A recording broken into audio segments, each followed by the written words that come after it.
Now, I should be blind, I should be burned, and I should obviously be dead. Just thought I would mention that as well.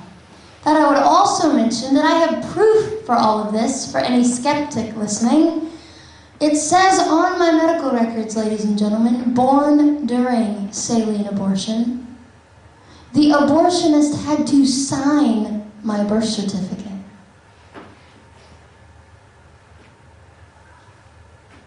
I think that's pretty interesting.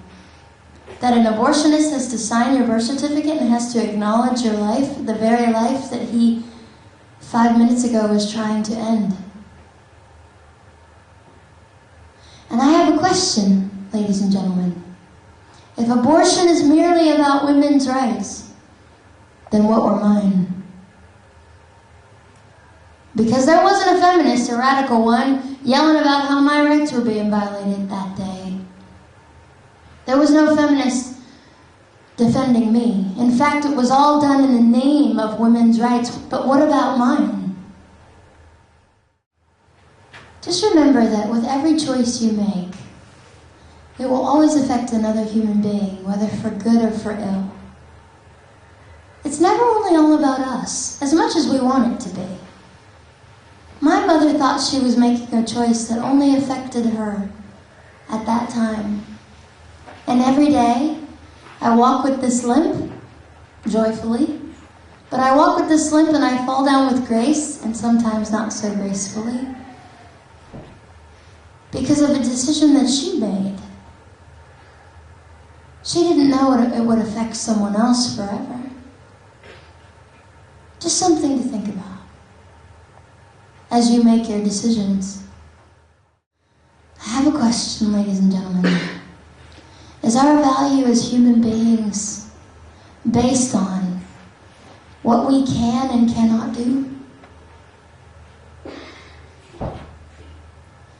To me, it is absolute arrogance when a person who is absolutely whole looks at one who has the opportunity to overcome every day of her life and says something like, I just wouldn't want to live that way.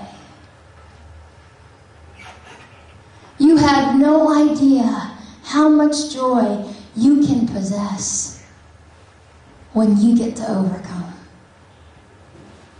So much life, I can't even explain it to you. So much so that I would stand up here unashamed and say this: I would never want to live without cerebral palsy because of the life that I have. So if any of you are ever tempted to say such a thing and to look down on someone who is weak from your strong position, I caution you against it, and to rethink the way you think.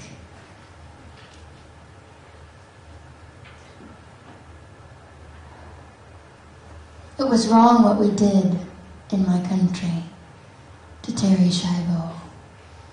Even though the news media was almost gleeful, couldn't wait for her to die. And it was all in the guise, or under the guise, or whatever, of mercy. It was all done, supposedly, in the name of mercy. I would not be doing my duty as a human and any justice to her at all if I marched around this planet and I just ignored her life and never said anything about what we did to her. Again, a question: is my value based on whether I am weak or strong?